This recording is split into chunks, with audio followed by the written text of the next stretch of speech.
I thought it was time for another broken consort video, mixed ensemble of viols and recorders.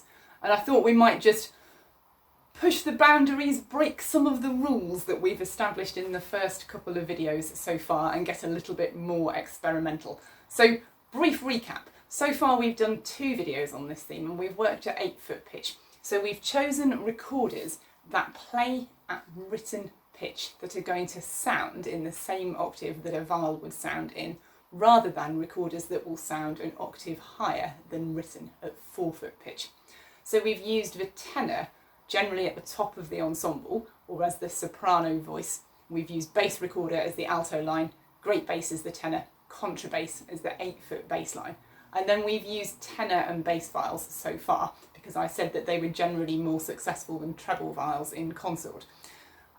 We've also used so far vocal music, because I said that if you have parts that are separated nicely by range sort of progressively through the consort, it distributes nicely onto the different families of instruments, and particularly that vocal parts fit really nicely on the range of each recorder. Going to break several of those rules today. I've picked an instrumental piece, a piece from a collection by Thomas Simpson, his Opusculum of 1610. So dance collection, pavans, galliards, voltas, courants. I've chosen a volta. Common lineup of the dance band in this period is that there are 2 equal soprano parts, equal cantus parts at the top of the ensemble. So absolutely not nicely distributed by voice like we've had for the vocal pieces. Introduces a potential problem then for our broken consort, because we need 2 equal instruments on the top 2 lines. So I'm going to try 2 different versions of this. We're going to try an 8-foot version first, and I've elected to put a treble viol at the top of this consort, and then to match it with a tenor recorder on the other of the 2 top lines. Then I've gone for tenor viol in the middle, great bass recorder on the tenor parts, and the one rule that I have stuck to is that I think you always need a string bass at the bottom of your ensemble more successfully than a recorder at the bottom. So this is an 8-foot pitch version, and it's going to sound like this.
I think that's a nice use of a treble viol within a broken consort, and I think it matches nicely with the tenor recorder as its counterpart. I've got a radical suggestion for you though. I'm going to introduce some 4-foot pitch recorders. How am I going to do that then? Because they will sound an octave higher than the viols. I'm going to tell you what I'm going to do, then I'm going to do it, and then I'm going to ask you what you think. So this time I will stick to the treble viol on the top, but instead of pairing it with the tenor recorder, playing at the same pitch, I'm I'm going to pair it against the descant. So the other line is now technically sounding an octave higher than it should do, but we're pairing those top two instruments, treble, viol, descant, recorder, together. And then so that there isn't miles and miles and miles between the pitches of our recorders, I'm going to replace the great bass on the fourth line down with the tenor. So I'm moving the recorder that was at the very top of the consort down a voice and making it into the tenor line. So I've sort of got two ensembles going here. I've got an 8-foot collection of viols, and then I've got two parts out of the 5 being played at 4-foot pitch. This is what it sounds like, and I wonder what you think.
Technically, on paper, I'm not sure that that should work.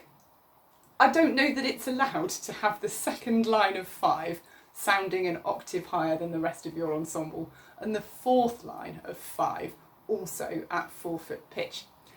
In practice, what I actually hear is the highest viol in the consort playing alongside the highest recorder in the consort. And I hear those two parts as really equal and conversational. And I can't decide whether that's because I've spent so many years playing recorders mixed in with viols and other 8-foot pitches that I have a totally cavalier attitude to octaves and I just hear things wherever I choose and it doesn't bother me. Could be that.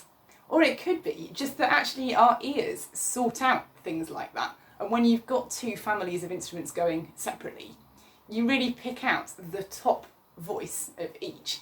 And I think it works really nicely to have the high viol, which we're bound to hear as a high voice at the top of a consort, paired up with the high pitch recorder. And it doesn't worry me that the octaves have gone slightly skew whiff. What I think would worry me if the bass was to be messed about with. So I have kept the string bass on the bottom. It's just a thought, but I think you could have fun with that, particularly in the more instrumental and the more light-hearted dance end of the repertoire. You absolutely couldn't do that with a vocal piece, could you? You couldn't have a treble viol on the soprano part playing it at written pitch and then a descant recorder on soprano 2, or perhaps on a mezzo line below it, or a tenor recorder in the middle bringing out the tenor voice part octaves higher than it should be. I just think that would be a ridiculous choice. But somehow in this instrumental stuff, I think you can experiment a bit.